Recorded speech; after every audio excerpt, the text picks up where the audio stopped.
नगर निगम लापरवाही तरफ पूरी देखी जा रही है।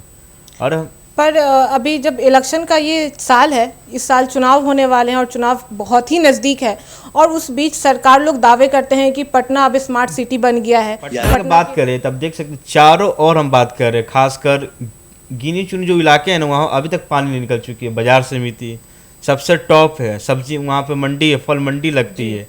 वहाँ का हालात ऐसा है कि पूरा फल पानी में दह रहा है। पटना के रोड को आप देखिए, कितना अच्छा रोड है, हाईवे है, मरीन ड्राइव खोले गए।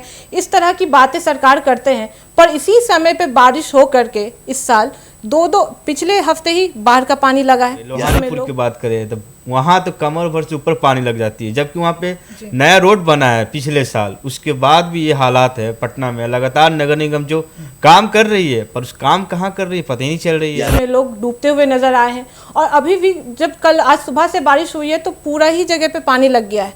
तो क्या ये समस्या है? समस्या है नहीं, ये आम जनता की समस्या है ना। कई दुकानदार, कई बीमारी इस जल जमाव से हो रही है। पटना की राजधानी में डेंगू और मच्छर जैसे बीमारी पूरा फैल रही है। पटना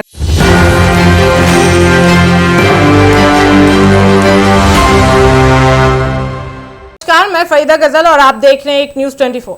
आज हम एक ऐसी समस्या पर चर्चा करने जा रहे हैं जो हर साल एक ही समय पर पटना शहर को डुबा देती है, बारिश का पानी और जल जमाव। सवाल ये है कि क्या पटना की सड़कें पर बारिश के बाद नाव चलना अब हमारी मजबूरी बन गई है? क्या स्मार्ट सिटी का सपना सिर्फ कागजों में ही रह गया है? हर साल सरकारी दावे होते हैं, योजनाएं बनती हैं, बजट पास होता है, लेकिन जब बादल बरसते हैं तो राजधानी की तस्वीर किसी बाढ़ग्रस्त गांव जैसी लगने लगती है। लोग घरों में कैद हो जाते हैं, अस्पतालों पहुंचना मुश्किल हो जाता है, स्कूल बंद हो जाते हैं और जनजीवन पूरी तरह ठप हो जाती है।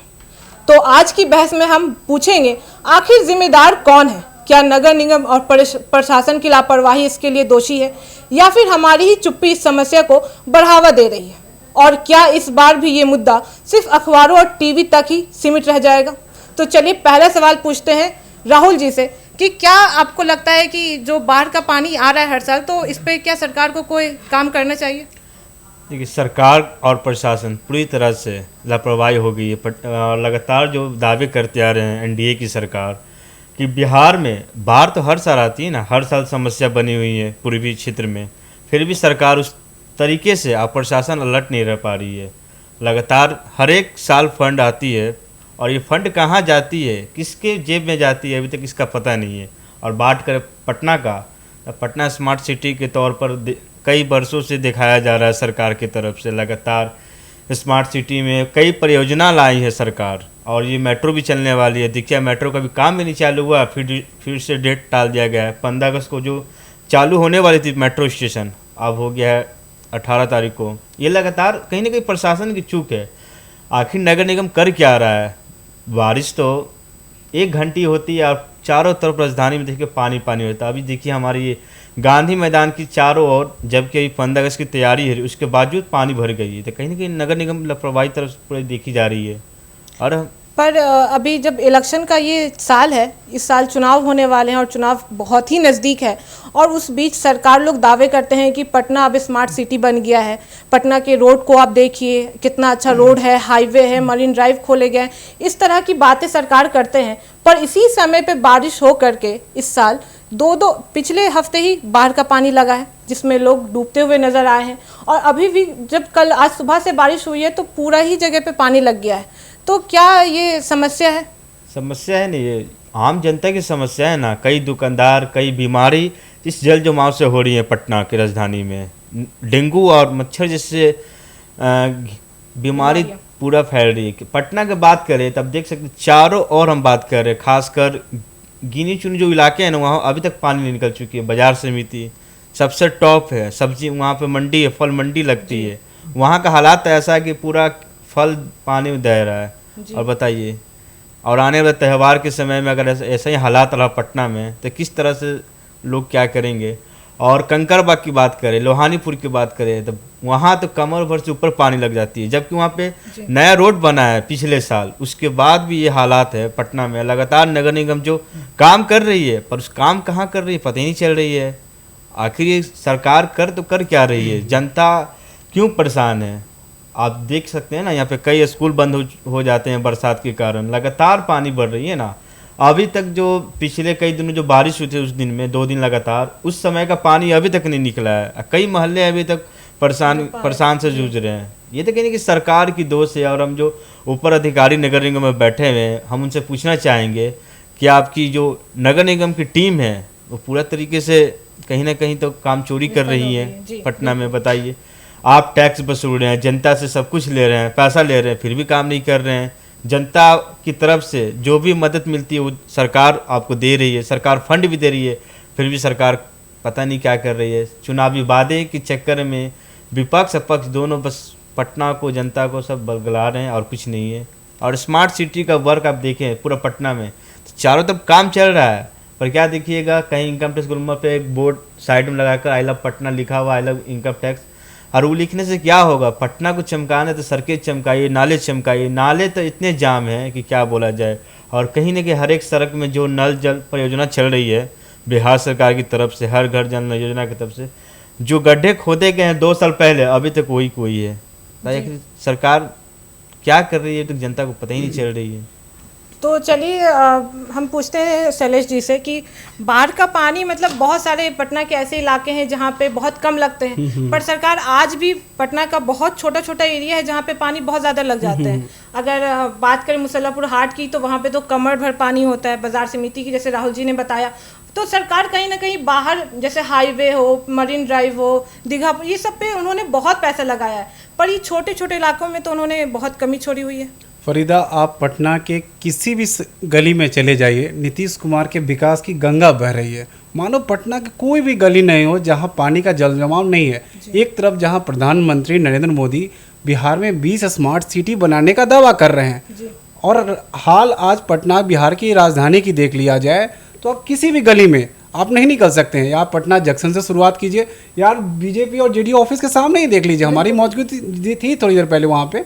जिस तरीके से जल जमाव था, हमने अधिकारी से भी बात की तो उन्होंने एक बेहुदा सा एग्जाम्पल दिया कि पटना का जो सेफ है ना, आप लोटा समझती है कि लोटे के आकार का है, कि पानी आता तो है बट यहाँ से निकल नहीं सकता। कितना गंदा सा एग्जाम्पल था कि 20 साल से लगातार एनडीए यहाँ सरकार में है, उसके बाद भी बिहार में तो कोई और शहर भी नहीं है। पटना के अलावा सबसे बड़े नाकामयाबी तो नीतीश कुमार का यही है कि पटना के अलावा पूरे बिहार में कोई एक शहर नहीं बसा पाए। एक पटना है उसको भी सही तरीके से नहीं कर पाए, एयरपोर्ट से लेकर जंक्शन तक हर जगह का वही हाल है। उसके बाद आप देख सकते हैं एयरपोर्ट के पास जल जाइए, उसके वहाँ भी जल जमाव है। उसके इस तरह के ड्रेनेज सिस्टम में तो पूरी तरह से फेल है, और कोई ऐसा मुद्दा नहीं। ड्रेनेज सिस्टम हो गया, क्राइम हो गया, लॉ एंड ऑर्डर, CCC जो नीतीश कुमार का मुद्दा था, कम्युनिज्म, क्राइम और करप्शन, आज की डेट में नीतीश कुमार को तीनों चीज़ों से कॉम्प्रोमाइज़ करना पड़ रहा है वर्तमान परिस्थिति में। तो आपने तो डायरेक्ट नीतीश कुमार जी के बारे में कह दिया कि वो सब चीज़ में विफल हो गए, पर क्या आपको लगता है कि इस बार चुनाव है और लोग ये तरह के मुद्दे देख रहे हैं, और इस मुद्दे को देखने के बाद अगर वो किसी नए चेहरे को चुनते हैं मुख्यमंत्री के लिए, तो क्या वो ये सारी परिस्थितियां बदल देंगे? नहीं, सबसे पहले ये सोचने की ज़रूरत है, क्या नीतीश कुमार वर्तमान परिस्थिति में सरकार को चला रहे हैं? क्योंकि हमने नीतीश कुमार के सरकार को देखा है, उनके काम करने के तरीक़े को देखा है कि नीतीश कुमार के रहते जिस तरीके से बिहार में अभी सरकार चल रही है, यकीन मानिए वो नीतीश कुमार के सरकार में तो नहीं हो रही है। अब बड़ा सवाल ये है, अभी की बात बता रहे हैं, अभी एनडीए की एक बैठक हुई थी, बैठक बीजेपी ऑफिस में हुई थी। आज से पहले ऐसा कभी नहीं देखा गया था कि एनडीए की कोई महत्वपूर्ण बैठक जो भारतीय जनता पार्टी के कार्यालय में हो, वो भी विधानसभा का बैठक। तो इससे ही पता चल रहा है किस तरह का एक साजिश नीतीश कुमार के साथ चला जा रहा है, कि किस तरह से हमें नहीं लगता कि चुनाव के बाद नीतीश कुमार बिहार के मुख्यमंत्री होंगे। और बात अभी ड्रेनेज सिस्टम को लेके हो रही थी, तो ये हाल सिर्फ पटना का नहीं है, ये पूरे बिहार का है। बिहार का इस तरीके से है ना कि एक तरफ आप देख सकते हैं नॉर्थ और ईस्ट, एक तरफ पूरे बाढ़ होता है और दूसरी तरफ आप नॉर्थ बिहार में चली जाइए, अभी भी पूरी तरह से सुखाड़ है, वहाँ कोई पानी नहीं है। तो ये जो ड्रेनेज सिस्टम जो है, जो बिहार सरकार अभी तक नहीं बना पाती है, इससे पहले जापान में भी इस तरह का चीज़ किया गया था कि इन चारों तरफ एक ड्रेनेज सिस्टम होता है। इससे पहले अटल बिहारी वाजपेयी भी इससे नदी से नदी को जोड़ने की बात किया करते थे, लेकिन बात ही रही, अभी तक ये धरातल पर इस तरह की चीज़ें नहीं उतरी है। पर इस बरसात के मौसम में बहुत सारे बच्चों का भी पढ़ाई का नुकसान होता है, बहुत लोगों को ऑफिस जाने में भी परेशानी होती है, बच्चों के ऑनलाइन क्लास चलाए जाते हैं। तो लॉकडाउन के बाद तो ये एक नया मुद्दा मिल गया है कि आप ऑनलाइन क्लास चला दीजिए, पर जो लोग ऑफिस जाते हैं, घर से बाहर निकलते हैं, उनके लिए तो समस्या बहुत ज़्यादा हो गई है। सरकार जब भी बात करते हैं जब भी वो आते हैं चुनाव के प्रचार करने के, तो वो कहते हैं पटना नहीं, ये एक स्मार्ट सिटी है, पटना पूरी तरह से, बिहार पूरी तरह से बदल गया है, ये अब स्मार्ट सिटी है। तो क्या स्मार्ट सिटी का कोई भी आपको लगता है राहुल जी कि स्मार्ट सिटी पटना बन पाया है या बन पाएगा? मेरे जहाँ तक हमने देखा है पटना में ऐसे कोई जगह नहीं है जो स्मार्ट सिटी का रूप अभी ले चुका है। जहाँ भी देखिए काम चल रहा है, वर्क फोर्स चल रहा है, स्मार्ट सिटी हर जगह लिख दिया गया है। आप हाईवे पे जाइएगा तो लिखा रहेगा न्यू स्मार्ट सिटी पटना। जब पटना आइएगा तो लगेगा ये ओल्ड पटना में हम घुस गए हैं। यहाँ पटना का जो विकास है, और कई ऐसे मतलब बेघर लोग हैं, जो बारिश इतनी हो रही है, कई देखिएगा पुल के नीचे, सड़कों के नीचे लोग रहते हैं। सरकार जो परियोजना ला रही है तो उनके बारे में भी सोचिए ना, कि जिनके पास घर नहीं है, अपना मकान नहीं, वो कहाँ पे रहेंगे। ऐसे कई ठेले रिक्शे वाले को देखिएगा, अपने रिक्शे और ठेले के नीचे दिन गुजारते हैं, एक वक्त का रोटी नहीं खा पाते हैं। आखिर सरकार जो स्मार्ट वर्क कर रही है, हर वर्ग के लिए सोचे और सही तरीके से सोचे। नगर निगम जो रैन बसेरा भी नहीं बनाती है, और गर्मी के समय जो रैन बसेरा बनाते हैं रहने के लिए, सरकार को कहीं ना कहीं तक चूक है जनता के लिए, कि सरकार जो लगातार परियोजना ला रही है, काम भी चल रहा है, आखिर किसके लिए चल रहा है पता ही नहीं चल रहा है। जनता को मिल रहा है कि जो गद्दी पे बैठे हुए हैं प्रशासन के अधिकारी, उनको मिल रहा है लाभ, पता ही नहीं चल रहा है। सड़क पे देखिएगा तो पानी ही है, नाला बह रहा है, खुलेआम गंगा में देखिएगा जानवर वगैरह को जो मर जाते हैं उनको खुलेआम दहा दिया जा रहा है, जबकि वो गंगा हिंदू धर्म में महान उनको माना जाता है। और फिर इसी बीच में बात करूंगी कि 2019 में भी ऐसा ही जल जमाव हुआ था, जिसमें काफी दिन तक पानी भरा रहा।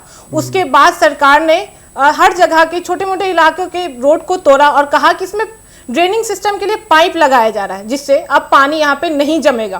पर रोड तो टूट गए, पाइप भी लग गए, पर उसके बाद भी उसमें पानी जमते रहे। और जब अभी भी बारिश हो रही है तो साफ साफ दिख रहा है कि उसमें पानी जमते जा रहा है।